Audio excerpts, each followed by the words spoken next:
It's 90 degrees out, I'm in sunny Southern California, and I'm driving a Rolls Royce Dawn. I really don't think it gets any better than that.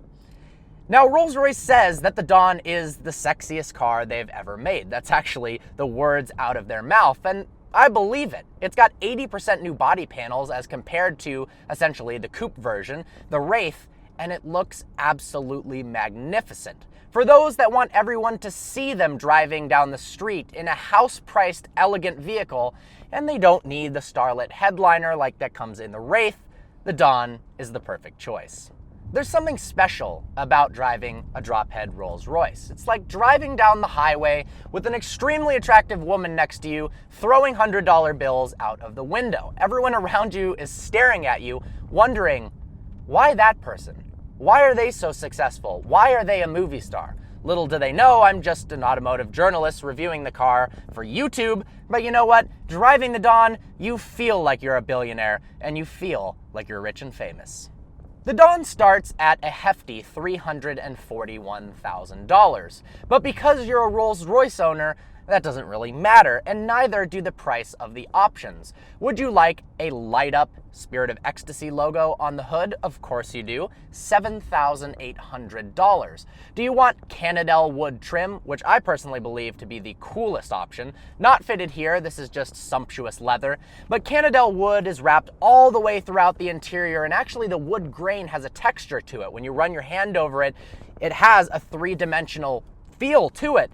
That's just absolutely incredible. How much will that cost you? $20,800 for wood. How about a driver assistance package? You know, things that come standard on luxury cars, adaptive cruise control, lane keep assist, a heads-up display, $11,000. But the options are priced that way because they can be. I mean, I don't blame Rolls-Royce if people are willing to pay, then why does it matter? And the majority of people purchasing Rolls-Royces or leasing them, a lot of people actually lease Rollses. According to one dealership in California, the majority of Wraiths and Ghosts are actually leased. The majority of Phantoms are bought in cash. That comes to no surprise. But a couple extra thousand here and there, 10,000 this, 10,000 that, for billionaires probably doesn't matter. Now, your random YouTuber who drives one of these and decides, maybe I should probably impulse buy one of these after this is over, the options do matter, and they're absurdly expensive. The driving experience of a Rolls-Royce is not really something that can be communicated to you in words. I wish it was. It's honestly something you have to experience. I can steer the Dawn with just one finger on the steering wheel. I'm looking out over the hood, looking at the beautiful Spirit of Ecstasy logo pinstriping down the sides, a nice chrome hood ornament down the center there, and the steering wheel, it looks more like a wheel out of a $100 million yacht than it does out of a 300 plus, this one is actually spec'd out at $408,000 in a car.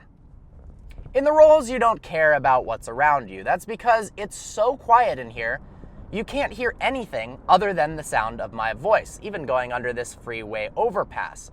It is so quiet. The glass is thick. The ride quality is so sublime. You can't hear tire noise. You can't hear wind noise. You can't hear little children screaming about, oh my God, who is that person inside of that Rolls Royce? Little do they know, they don't care whatsoever. I'm not important. But even still, you can't hear anything at all. This is the pinnacle of comfort. The front seats are so luxurious and nice to be in. And because this has adaptive cruise control that's able to connect to GPS, it can actually scan the road ahead, see what the terrain is like, set up the gear shifts for optimal transitions, and also prepare the car for curvy roads up ahead. How trick is that? And it's not only luxurious in the front. If you want your friends to come along with you, well, there is ample head and legroom in the back, which is something that can't be said for 99.9% of coupes. But that's okay, because this is not for the 99.9%. This is for the 0.00001 who's also into cars and likes driving a luxury apartment on the street. The Dawn weighs 5,600 pounds, which is closer to a yacht in size than it is a normal car. But because it weighs so much, you're able to have all of that comfort, all of that sound deadening. We'll briefly mention some things that most Rolls Royce owners probably wouldn't care about. Under the hood is a 6.6-liter twin-turbocharged V12 that makes 563 horsepower and 575 pound-feet of torque. That means when you hit the gas, after waiting about a second and a half, 0 to 60 can happen in the mid 4-second range. That's incredibly fast for a vehicle that weighs 5,600 pounds. Part of that is due to the brilliant 8-speed automatic ZF transmission that makes shifts so smooth, so seamless, that you don't feel them at all. Part of the reason behind using a V12 is because of its smooth driving characteristics. You accelerate and it almost feels like one gear in an electric car. It is so gentle. It's like it doesn't want to disturb you in any way, yet it can get up and go and accelerate extremely quickly on the freeway. I actually drove the Dawn pretty hard around back roads on Mulholland Drive and was impressed with how it handled. Now there is a bit of body roll, but the steering is very direct. Now it is light, but as you put steady inputs into the steering and you actually give the car confidence, it's able to corner fast.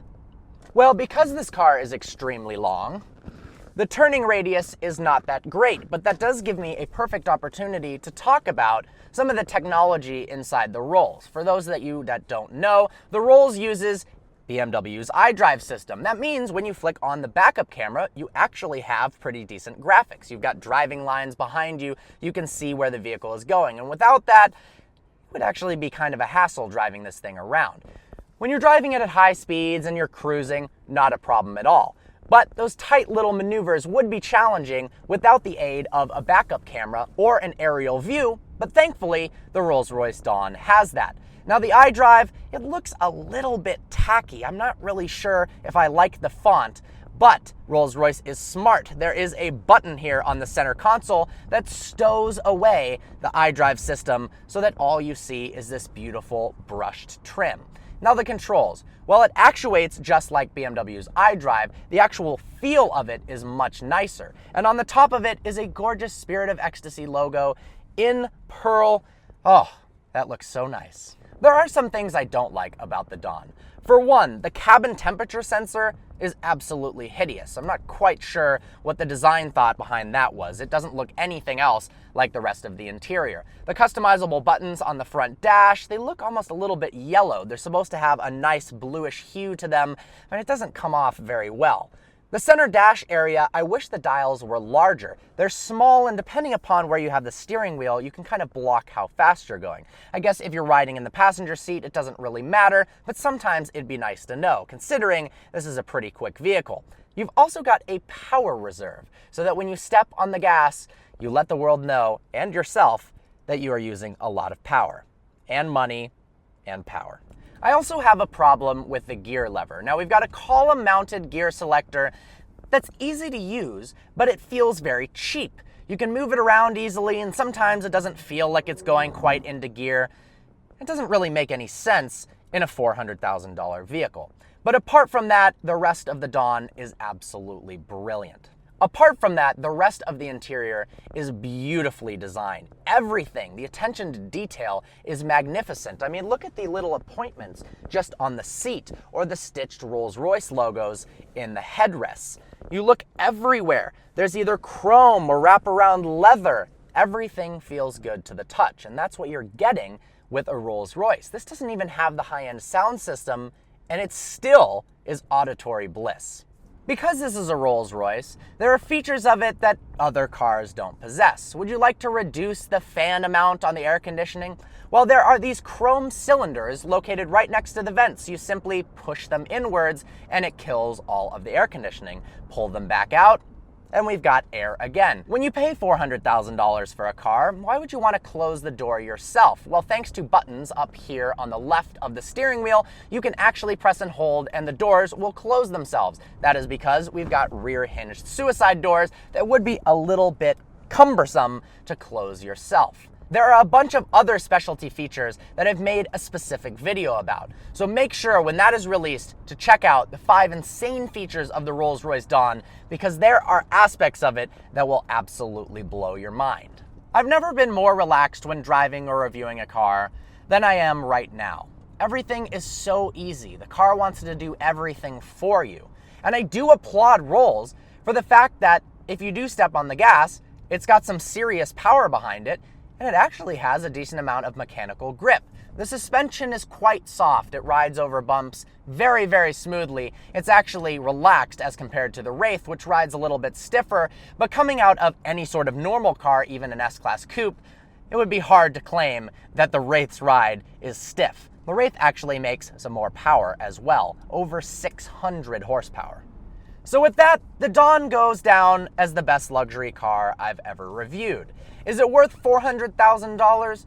Well, is a 100-foot yacht worth millions of dollars? If you have the money and you like the vehicle, then you can't really question somebody's decision to purchase or lease one. Personally, the craftsmanship that you can see, you can feel, you can hear is definitely worth the money. These are hand-built, bespoke vehicles. You can do whatever you want in terms of interior and exterior styling. Do you want pinstripes? Do you want your insignia engraved? Do you want lions made out of pearl? It doesn't matter. If you have the money, you can pay for it, and Rolls-Royce will add it. And for that, this is one hell of a special vehicle. So with that, special thanks to Mark Menowitz, the owner of this vehicle, for letting me review it. It's been an absolute pleasure. It's one of the most relaxing and brilliant cars I've ever driven. I hope you enjoy the video. Like always, please browse the channel and subscribe. If you're not already, follow me on Instagram @VehicleVirgins. I look forward to seeing you next video.